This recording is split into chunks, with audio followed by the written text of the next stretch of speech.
আসসালামু আলাইকুম বন্ধুরা, আশা করি ভালো আছেন। এই ভিডিওটা কোথায় থেকে করা এবং কিভাবে করছি সম্পূর্ণ বিস্তারিত এই ভিডিওতে বলবো। এটা হলো রাজেন্দ্রপুর কাপাসিয়ার যেই নদীটা ওইটা। তো আমি অ্যাকচুয়ালি গেছিলাম হলো কিশোরগঞ্জ, ওখান থেকে আসার সময় ভিডিওটা করলাম। ভালো লাগলো, নদীটা পরিবেশ ভালো লাগলো।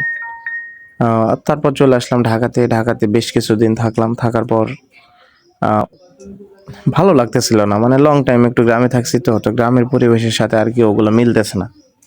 তো পরবর্তীতে এগুলো ভালো লাগতেছে না দেখে রিটার্ন করলাম।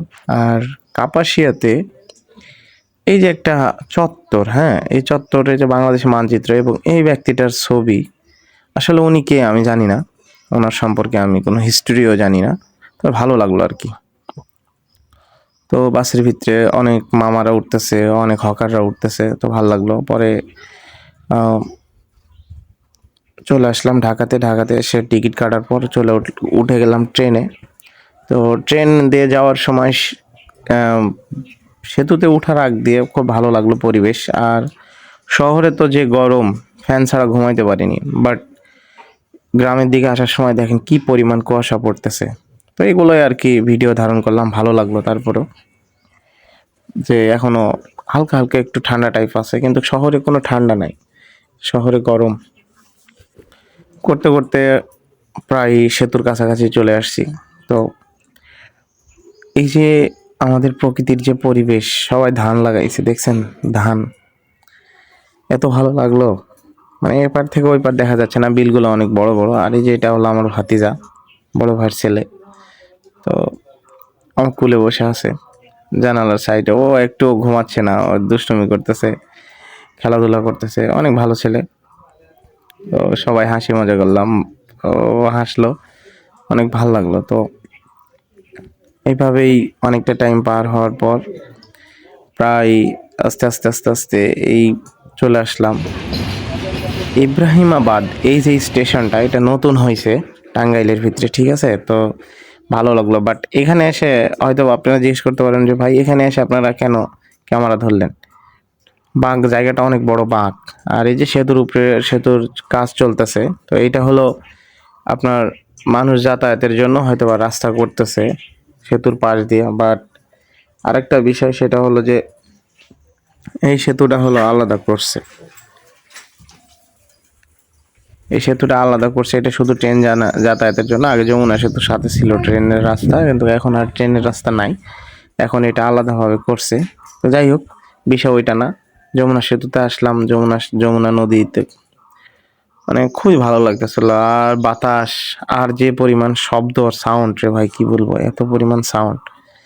তো অবশ্যই সেরকম করতে করতে চলেই আসলাম। আর যমুনা নদীতে বেশি পানি নাই, যেটা দেখলাম, খুব একটা পানি নাই। কিন্তু এখানকার মানুষেরা একটা জিনিস, আমি আমার এলাকায় আসার পরে দেখলাম যে এদিকে মানুষে গম চাষ প্রায় বন্ধ করে দিয়েছে, কিন্তু ওদিকে দেখলাম প্রচুর পরিমাণে মানুষ গম চাষ করে। তো খুবই ভালো লাগলো। আর খুব একটা বেশি পানি নাই, খুব একটা পানি নাই, মানুষ হাঁটাও ইচ্ছা করলে ওই হাঁটাহাঁটি করেও সেতু পার হয়ে যেতে পারবে। তো আরেকটা জিনিস ভালো লাগলো যে এই ট্রেনের সেতুর সাথে যে একটা চলার রাস্তা করতেছে মানুষ হাঁটা পার হওয়ার জন্য, এটা আরো অনেক ভালো লাগলো। এটার কাজ চলমান এখনো, কাজ চলতেই আছে এখনো। তো এই সেতুটা তো উঠার পর এত পরিমাণ বাতাস আর এত শব্দ, ভাতিজা অনেক দুষ্টুমি করতে। তো এরকম দেখতে দেখতে ভিডিও করতে করতে যমুনা সেতু পার হয়ে চলে আসলাম। চলে আসার পর মানে অনেকটাই খারাপ লাগতেছিল, কারণ প্রায় 8-10 ঘন্টার জার্নি হয়ে গেছে মোটামুটি সব মিলে। তো এই বাঘটা দেখে খুব ভালো লাগলো সেতু পার হওয়ার পর। তো সামনে রেল, এই আমরা তো ইয়েতে নেমে যাব, রাজশাহীতে নামবো। মোটামুটি ভালোই লাগলো, কিন্তু একটা জিনিসে মাথা ব্যথা করতেছিল প্রচুর পরিমাণে। এত জার্নি করলে এমনিতে তো খারাপ লাগে। পরবর্তীতে রাজশাহী নামলাম। রাজশাহী নামার পর এই তো সবাই মিলে চলে যাচ্ছি।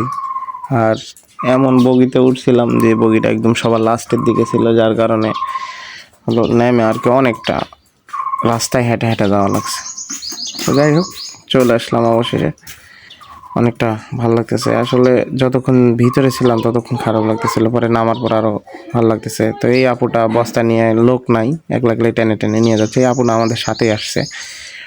তো সবাই ভালো থাকবেন, সুস্থ থাকবেন। আসসালামু আলাইকুম, আল্লাহ হাফেজ।